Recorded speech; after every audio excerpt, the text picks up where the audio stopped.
যে আত্মীয় টাকা বেশি, দাওয়াত তাকে দেওয়া হয় স্পেশাল দাওয়াত।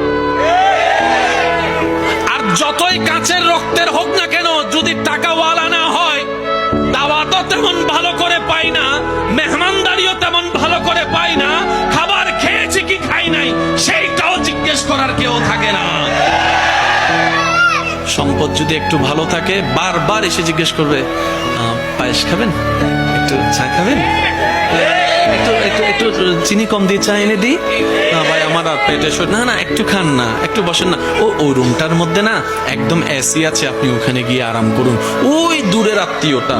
আর যেটা কাছের আত্মীয়, সম্পদ তেমন নাই, পাশ দিয়ে গেলেও জিজ্ঞেস করে না, সে আশা নিয়ে বসে থাকে, হয়তো আমাকে একটু জিজ্ঞেস করবে, আচ্ছা খাই না খাই অন্তত জিজ্ঞেস তো একটু করুক, মনটা বড় হবে যে না আমার আত্মীয় আমাকে একটু জিজ্ঞেস করেছে।